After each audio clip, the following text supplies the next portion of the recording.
Hi, welcome to this first video about research ethics.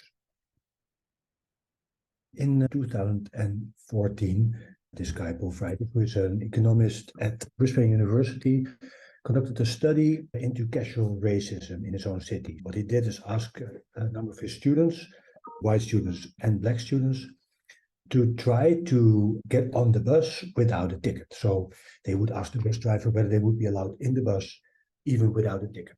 And what the assumption was, or the prediction was, that black students would not be allowed, white students would more often be allowed. And yes, this also turned out in exactly this way. They wrote a paper together showing that in Brisbane, the bus drivers were acting casually racist.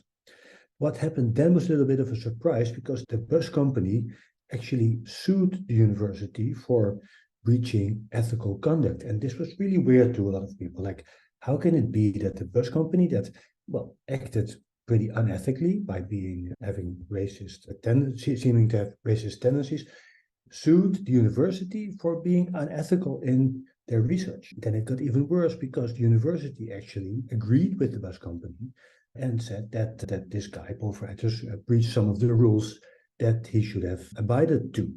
What he didn't do, for example, was ask the ethical board whether his research was allowed.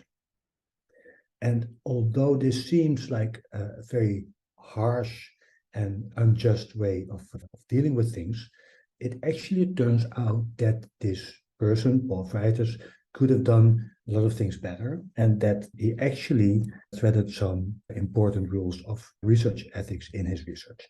But we will come to that in a second. One lesson that we can get from this is that before we conduct research, we should always make sure that it is ethically correct so that we cannot get sued or that complaints are not made by the people who are participating in our research. To make sure that this happens, we have a procedure at the VU, and this procedure actually applies to everybody. So to people who work at the VU, but also to students who conduct research from the VU. And at least we take it very seriously at our Department of Communication Science.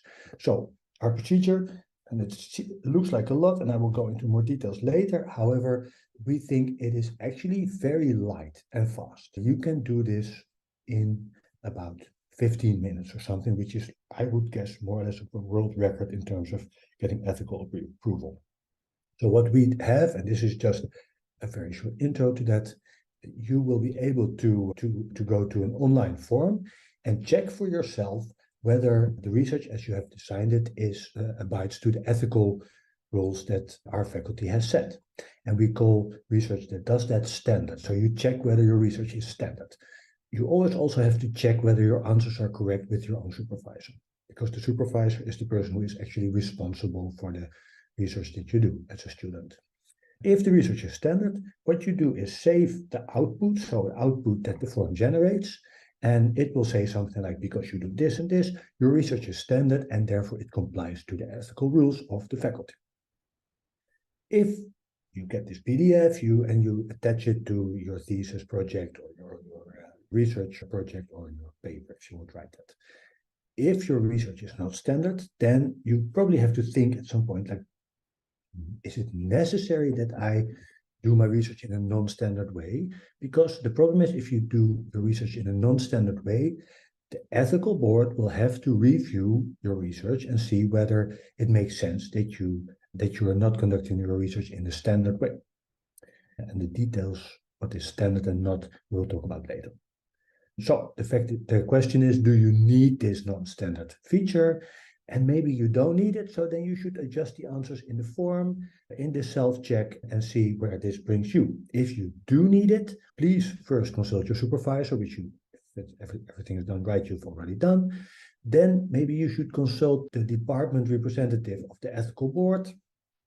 You can ask for a name to your supervisor for advice. And only if you're really sure that you need non-standard features in your research, then you have to go through the full ethical procedure, which means that you have to fill out a full form. This is a long form. Now we want all the information about research that we can possibly have. You have to send this form to the ethics board and you have to wait for their approval. They will have a meeting. They meet about once a month, so you might expect approval within more or less 1 month, but this is a pretty complex procedure. to avoid this procedure, it is better to keep your research standard, and then you can actually be done in about 10 minutes. So I'm being really practical here. Before you decide that that your research is not standard, you have to be really sure. Okay, so we will talk more about this procedure in a second video. Okay, very shortly, what makes research standard? These are things like your research should be non-medical, you should include informed consent procedure, participants should be participating in research voluntarily, so for example, not because for some reason they are forced to do so because they can get study points or something. You have to be careful with that. They have to be anonymous. You cannot deceive them unless you also debrief them, and the stimuli that they receive have to be appropriate for their age or maybe appropriate in general. And then there are a few other things. So these are the rules for standard research. And as you can see, there's nothing spectacular going on here. These are things that I think most people would agree that make research standard. However, we will go into the reasons for these criteria in the second video to make you understand a little bit why these things are here.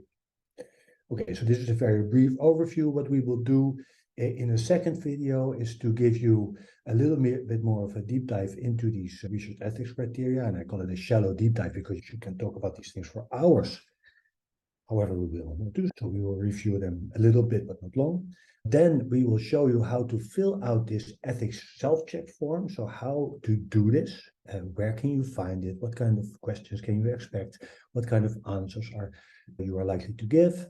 There will be a few exercises about the criteria and about the procedure so that we can test whether you now know how to do this. And we'll end with a summary and conclusions of what have we learned, right? Okay, so one more thing before we go to the second video. There was a question right before this video saying, and asked you, what do you think is the most important guiding ethical principle in scientific research using human participants, so the type of research that we normally do when you use participants for your research? The most important guiding ethical principle actually is don't harm your participants. And that seems to make sense, right? Why would you harm your participants? But now maybe you can think back about the case that I presented in the beginning, the Paul Freitas case. His participants, so the people whose behavior was being monitored in the study, were the bus drivers. And the bus drivers were not aware that they were being studied. Okay, that is one thing.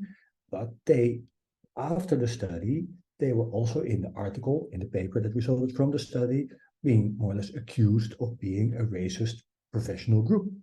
So they were actually harmed by the research that they were participating in, and they didn't know they were participating in the research. And so this rule, which is pretty important, was breached by the team of Paul Freitas. And ethics rules do not say that this is never possible. In some cases, these kinds of deviations from standard procedures are allowed. However, you will always have to ask the ethical board whether that is possible and whether that is allowed because, for example, the importance of your particular study. It's a lesson again that you should always check whether your research abides to ethical rules.